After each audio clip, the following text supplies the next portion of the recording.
In the Ack and Jack episode we did just a few days ago, we talked about cancel culture. We talked about specifically Morgan Wallen, the country music artist who was filmed dropping the N-bomb once, and that resulted in him being suspended by his record label, a whole bunch of proverbial shit hitting the fan as a result, and he was effectively canceled. His record sales will tell you otherwise, but he was effectively canceled.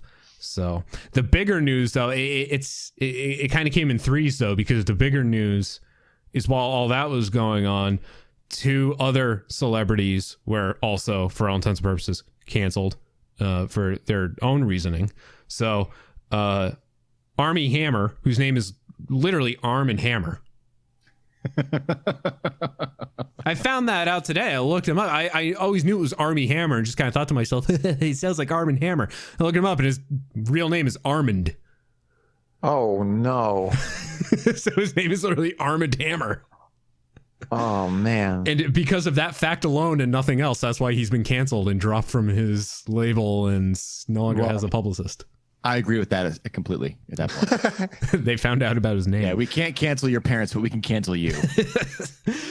So according to various sources, including the Hollywood Reporter, Armand Hammer has been exited from a Paramount Plus series he was working on called The Offer, which is about the making of The Godfather. He was also dropped by the agency that represented him, WME. And it's all because of some bizarre ass text messages that he apparently sent to a few people. And I guess it's still unconfirmed, but the TLDR on that one is that apparently Armie Hammer is a cannibal. Are we sure he's just not method acting for a role for Jeffrey Dahmer? True. Oh my God, wouldn't that be great? I just needed to know what it tasted like. Yeah. Doing the old Joaquin Phoenix. Yeah. Just really, burying himself in a role. I heard someone else was doing that too. There's speculation some other actor currently is doing something similar. His behavior is very similar to what Joaquin was doing when he was filming that rap movie. Daniel Day-Lewis for every film he ever made. Isn't he retired now? He is retired. Yeah. Can I do something that's gonna completely throw me under the bus? What, eat people? Not really. Okay. But like technically no. Like hear me out. Like okay. I'm just playing devil's advocate. I don't need this used against me at all, but like, all right, like in the wild, the animals eat each other. Right. I mean, that's fine. What is it that like became so taboo about like humans? Like obviously you can't just like go up like, hey, Jack, I want to eat you. Like, I don't know. Like, the rabbits in my backyard don't have aspirations for going to college. I mean, I'm not talking about murder. Have you asked them, Jack? I'm talking about if you just died. Maybe they want to go to trade school. I mean, I know I'm being weird. Don't worry about it. We're just having a discussion. We're having a really weird discussion. I mean, technically speaking, there is specific laws on the books. I think it's like desecration of a corpse. Okay. So unless you had express, like, in their will permission for you to eat them, I guess if that was the case, I guess you could. I'm doing that. But I'm putting that in my will. Yeah. It is required. Jack says that Nate Fillers is allowed to eat him post-mortem? What? Hey, it's in the will. Nate, you got to cook him up. Now, the question is, are you going to go like put him straight, like put a leg right on the grill? Would you do like more of like a barbecue or maybe like a crock pot where you like do like a slow simmer? Like, I'm not sure. I am going to list in my will all like my top 5 favorite deaths from the Jurassic Park series, and those reading my will may vote on their favorite death scene to reenact that as they devour me. I'm curious. What's number 2? What's number 2? There's that Literally the scene guy on the can. No, there's that scene in The Lost World where the paleontologists, they're hiding in like behind the waterfall, and then the incredibly harmless snake slithers into his shirt, and he panics, and then the tyrannosaur rips him out, and then the waterfall just turns red. I remember that. I mean, there's a little bit of work that's going to need to be put into that one, but if you could pull it off, just make sure you film it for me. Yeah, I'll make sure that you can see it. Put it on YouTube. I was just curious because everybody always does that. Like, would you, if it wasn't taboo, would you? And I'm like, I don't know. I'm not really sold. I don't feel like human would taste good. It depends. That's the other thing too. Like, we're omnivores, and usually herbivores taste better. Yeah, than carnivores, because it's the way the meat is. Yeah. So I mean, unless you're like co-opting with a vegan, maybe. Yeah, exactly. I will always think of, and every time I see this actor too, I will always think of that scene from The Walking Dead when Bob, bad meat. The cannibal's eating his leg after he'd been bitten. Oh man, is that a great scene? According to, this comes to us from the Daily Beast via the Daily Mail. So their quote about the text messages from Mr. Hammer, not MC Hammer, but Armie Hammer. Last week, a series of bizarre and alarming screenshots of messages allegedly between Hammer and a mistress emerged online. These purported messages, none of which have been verified, encompass slave fantasies, cannibalism fantasies, blood-sucking, and mutilation. Quote, "I am 100% a cannibal," one reads. "I want to eat you." Another, quote, "You just live to obey me and be my slave. I will own you. That's my soul, my brain, my spirit, my body. Would you come and be my property till you die?" Another, quote, "If I wanted to cut off one of your toes and keep it with me in my pocket so I always had a piece of you in my possession." Completely normal. Sure. Yep. Yeah. Yep. I'm doing pickup lines wrong then, man. Yeah. You got to go with the classic, "I will eat your ass." Yes. They love it. Barbecue your neighbors. Yeah. Yeah. Barbecue the neighbors. I'll barbecue your ass. Nobody cared about that. Well, they did. The problem is there was nothing left to cancel with Alex Jones. He'd already been removed from everything. True. All he had was his fan base at that point. All 5 people who were still interested in him. I don't like them putting chemicals in the water that turn the friggin' frogs gay. Yeah. So we've got that, and that's how Armie Hammer's been canceled. And then we've got arguably the bigger one.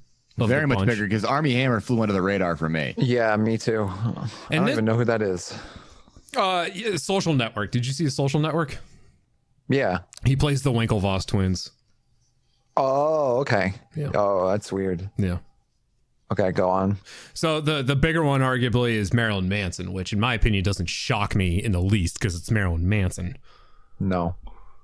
But Evan Rachel Wood from Westworld and 13 and several other fantastic pieces of media has, I guess, formally called out Marilyn Manson as being her abuser. And in doing that, in classic Me Too fashion, triggered several other women to come out and make the same allegations. So Marilyn Manson now has been dropped by his label. I don't know about his representation at this point, but it's basically the same set of events that occur every time something like this happens. But again, I'm not surprised because Marilyn Manson has always that's been his act. That's been his thing. Yeah. So it doesn't surprise me that this has happened. What does surprise me is it took until 2021 for it to happen. Yeah, I gotta say it's a little bit late to the game. Yeah. He was causing controversy in the 90s because of his music and his act, but darkness. Yeah. He's a goth. He must be bad. So, and I guess turns out they were right on that one. So yeah, there's at least 4 women now who have come out and made allegations against them. Rose McGowan publicly standing up for Evan Rachel Wood.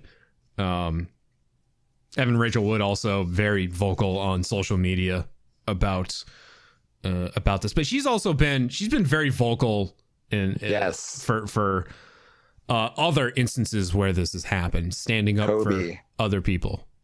When Kobe died, she was just like, I don't care that he died. We must still remember what a monster he was. And everyone was like, whoa, calm down there, Rachel. And now people are like, yeah. So it's crazy. Like, I totally get it. Yeah. So my questions for the room here, I'll start with let's start with Nate. Okay. So Nate, do you agree with Armie Hammer and Marilyn Manson being dropped by their labels and their representatives in light of these allegations? The short answer is yes. The long answer is Yes. you know how I hate cancel culture. It's so there are reasons though to cancel somebody, but it always worries me that we as a culture are getting way too overwhelmed with like what defines what means you can cancel somebody for. But I think these ones are pretty solid. That's just what I think. I think you should always take the side of the victim in this sort of case. It's difficult though. Yeah. I also believe that, like you said, he's the type of guy that, like, if they said Tom Hanks, if it came out Tom Hanks, I think we should probably look into it. But no, it's Marilyn Manson. Well, there's been a couple of those in the past where someone made allegations against a celebrity, and it was someone who was very highly regarded, and it was just that it was looked into, and you didn't really hear much thereafter. Aziz Ansari was a big one because that was just one person who was seemingly trying to take advantage of that's a bad the thing. Yeah, and Aziz Ansari was just like, yo, we went on one date and it was terrible. Yeah. I mean, it's tricky because like I'm still like a fan of like CK. Oh, me too. Like I still think he's really funny. I don't think what he did was right. I think like it was really bad of him to use his power to get sort of like, you know, to influence people over, like to do that. But I still think he's funny. But the weird thing is with Marilyn Manson, like I liked some of his music and now I don't. So I'm like, what is it about like certain people getting these allegations that make it like not okay? Because I'll still listen to Michael Jackson. Like his music he's a shit person, but like his music is so influential. Oh yeah. So like, where do you draw the line? His music, I mean, yeah, everything that happened with Michael Jackson, the music I think really just trumped it. It really was more, the music still took precedent over every awful thing that happened to him, and he's still insanely popular posthumously. Yeah. So where do you draw the line with it? Right. And that's what I'll pass on to Mike. You draw the line in the sand.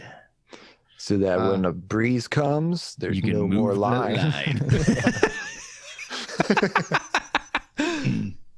I mean, the problem is it's now become its own buzzword, where it's like if anybody does, you know, sneezes the wrong way, you've got people that are overreacting, saying, "Oh, is this going to be part of the cancel culture now? Cancel culture, cancel culture, cancel culture," and that it's diluting the need for actual cancel culture. And I think that's the problem. So yeah, these are serious allegations from multiple people that, you know, carry weight. Yeah, that's cancelable right there. You know, Paula Deen 30 years ago saying the N-word and her losing her, like, she's Southern. She apologized and she still lost a bunch of stuff. Like, so okay, maybe it's time for a little mea culpa.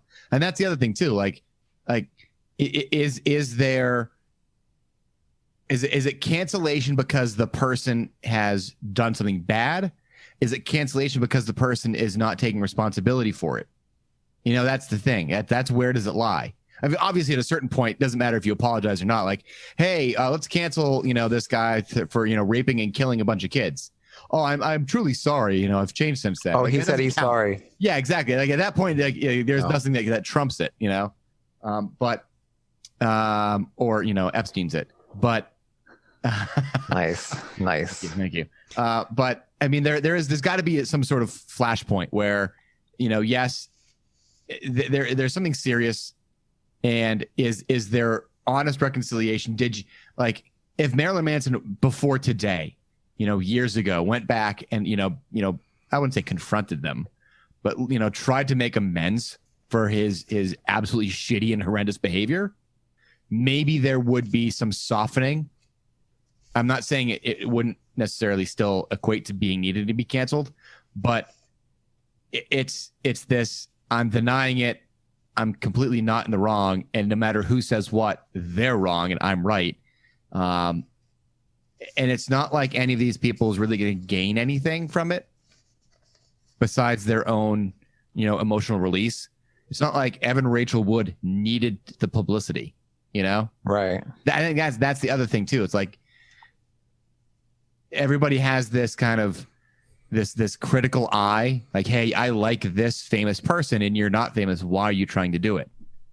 And so, especially with these, you're like, you can't pull that card on this because she doesn't have anything to gain. She can't go up in order to, you know, to punch down on him. It is what it is. Like, she's already got the fame. You can't take that. Like, that adds more gravitas to her statement. So obviously the cancel hammer, you know, for Armand comes down pretty hard. Yeah. I want to just add real quick to what you said, because I absolutely agree that, like, a lot of it has to do with how the person who's being accused reacts to it. Because I think there's like a sense of like celebrities and political figures being untouchable. And I think that's what bothers a lot of people about it. It's like they think that they can just do something and then just say no, and then like sweep it under the rug. Mm-hmm. I think what makes CK different is he was like, yeah, that was really shitty of me. I don't know what to say, but like, I did do that. They did give me permission. However, I understand that it was wrong. And it was like, there you go. Like, he's not like, Marilyn Manson, who's just like, oh, they've been after me before, and this is just another attempt to silence me, and it's completely wrong. And it's like, well, you know. Yeah.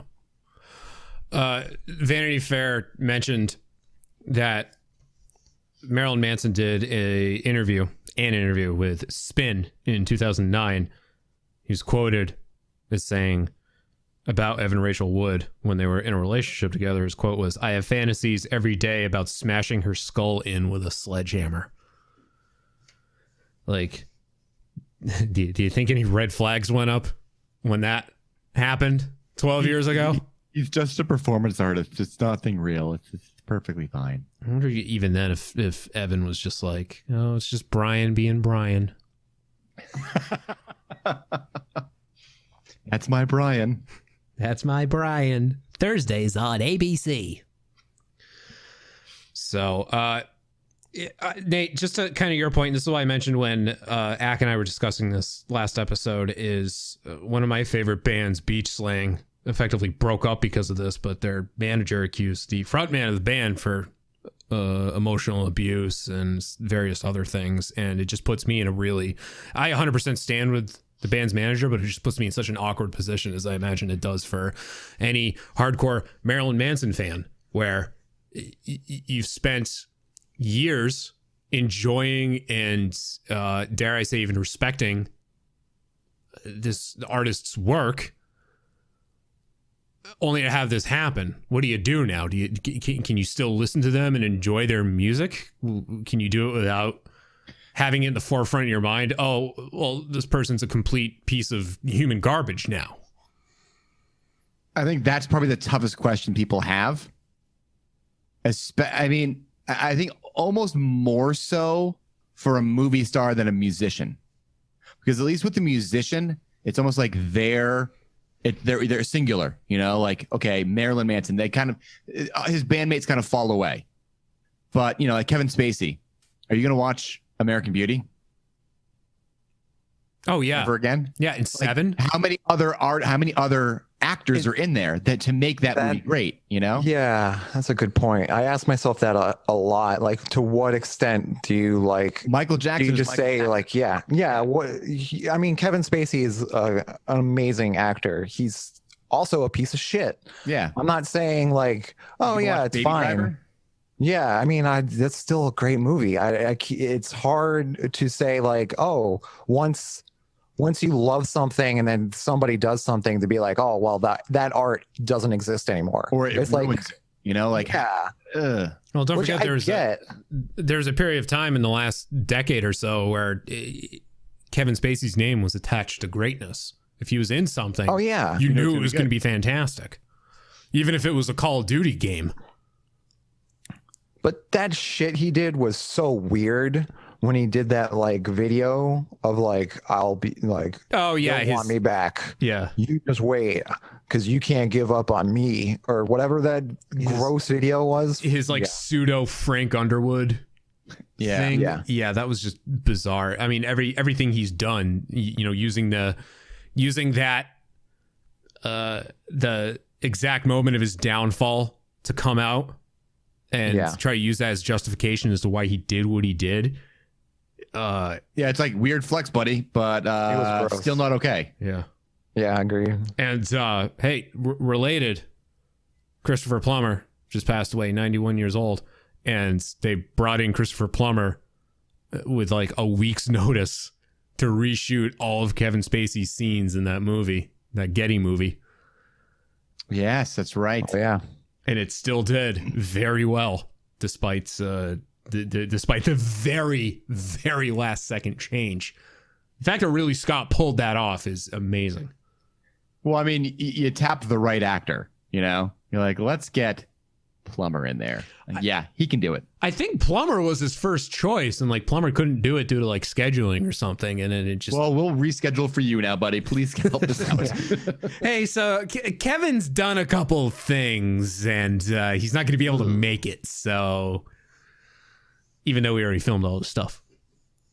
It's just such a weird thing for me. Like, I'm so fickle on the whole thing, because like it's really annoying to see like the smallest thing cancel somebody, but then at the same time, like, it's all relative. Like, what's small to me might be big to somebody else, and what's big to somebody else might be small to somebody else. Like, it's difficult for me to kind of rationalize where you draw the line of where somebody can be canceled and why somebody can be canceled, because there's some batshit crazy woman in Congress.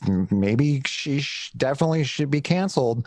Entertainers, though, it's really weird for me to just say like, well, their show's gone, their movies are pulled, everything they've done, it doesn't exist anymore, and you can't enjoy it anymore. And if you enjoy it, you're a bad person. Honestly, before Me Too, before any cancel culture happened, I remember back in the day, people not always bring up, but on the back, you know, kind of like a back little side, like whisper, like they'd bring up David Bowie. Like, well, you know, David Bowie is such a, you know, defining artist, but didn't he have sex with a 13-year-old girl? And you're like, ooh. I don't know. Like, well, what was, well, that's the thing, but this is before everything came out, you know, like before cancel culture, before Me Too, before everybody was like, hey, I'm strong enough to, you know, make my experience known to the world that this happened. So it's, you know, it's almost like the, you know, the Michael Jackson thing. Michael Jackson, a lot of that was before that the cancel culture started. It was just rumors and accusations, and people would still be like, well, it doesn't matter. He's a great artist. You know, like, yeah, shit. Like, where do you... Nate brings up very good questions every time he talks. I think thank you. I think to bring this full circle, just kind of going back to what Mike said a little while ago, and this is why Ak and I were talking about a couple of days ago too, is there is a, because I'm concerned that we're overdoing it with this cancel culture, that there's a degree of overreacting that happens, but it really is dependent on what the case is. I think it's 100% justified for Marilyn Manson. If it turns out that Armie Hammer really does like eating people, then it's very much justified there too. But then compare it to Morgan Wallen, for example, just being a dumbass and saying dropping a word that he shouldn't have dropped. If he owns up to it, you know, don't give a hard slap on the wrist and remind him, people look up to you. You are well known. Don't ever do this again. Not like he was setting a great example to begin with, but that I think that's one of those things where, yes, it's bad that he did that. It's bad that he said that, but like it happened. He apologized. He owned up to it. Move on. If it happens again, then if it's habit, basically, as opposed to right. So I think it's the pendulum thing. It's the pendulum. The pendulum has been all the way far to one side for so long that when it started to move, when people were like, "Hey, Weinstein and all these people are assholes, we need to get rid of them," it started to move, and it's going to swing. And I don't say it's a problem, but it's going to swing all the way to the other side, and that other side is the little tiny stuff is going to get overreacted to in order so that pendulum doesn't go all the way back to the severe beginning. I think that's what people are trying to find and get that pendulum to kind of just balance itself in the middle. Mm-hmm. Like, all right, well, saying the N-word outside your house once shouldn't be all the way over here, but we shouldn't not react to it at all, and that's finding that balance, finding the equilibrium between a cancel and like a nun's ruler on your knuckles, like cancel versus repercussions. Like there's got to be repercussions, but it doesn't have to be a cancel. Right. The fact that cancel's now a verb in its own way. Yeah. Well, even that Me Too's now a verb, right? Yeah, I got Me Too'd. Yeah. It's the age we live in. It's because we have the internet. You got social media. It's just the age we live in now. And everything's an instant reaction too, right? And the fact that it happened once and it was such a big thing. I mean, we saw this a year ago with the protests that happened all over the country. Once that spark happens, it's people are going to be very quick to pull the trigger, and it's especially if you're a cop. Yeah, you gotta be cognizant of it, and you gotta be aware of your surroundings. And at this point, like, live, regardless of whether or not you're famous, live every moment as if you're under surveillance, because people are tracking everyone else's moves and every little thing that they do. And like, look at homeboy there from Guardians of the Galaxy, the director, James Gunn. Ah, yes. Let's pull up a tweet that he put up 10 years ago. Oh, okay. Now he can't direct Guardians 3. Now I'm glad. See, when I'm thinking that people overreact, at least Disney looked at it and said, "Hey, A, this happened a long time ago. B, you owned up to it." That's what I was saying before. Don't do it again. You can have the keys to the castle back. Yeah, it's the mea culpa. It's like, do you offer, sincere, and I think that's the important part, the sincere apologies, the sincere reflection, and that makes a huge difference to being canceled or to being reprimanded. Yep. Because we all make mistakes. Not too long ago, just really listen to our early podcasts. Yeah, honestly, a really cool person was like, "Would you eat people? It doesn't seem that bad." And then, should he be canceled? He seems like a good guy. He seems fine. But we all have like bad days. We all have fucking demons and stuff. And I think it would be very difficult to say that somebody's life should be forever like ruined by that one small moment. Yeah. And I know that's like controversial. I know some people think like, no, like there's some things that are unforgivable. And I agree. I agree that there are a lot of things that are unforgivable, but I don't think that taking somebody's life away is the right thing to do. I think there has to be some other way, because it's not going to change anything. It's not going to be like, oh, okay, he got in trouble for saying a bad word. Now he's not going to be that anymore. Like if you call somebody out for being racist, they're not like, oh, I'm not racist anymore. It could happen, but Not being they're racist, still is being racist. racist. It's not a light switch. It is not an on and off. No.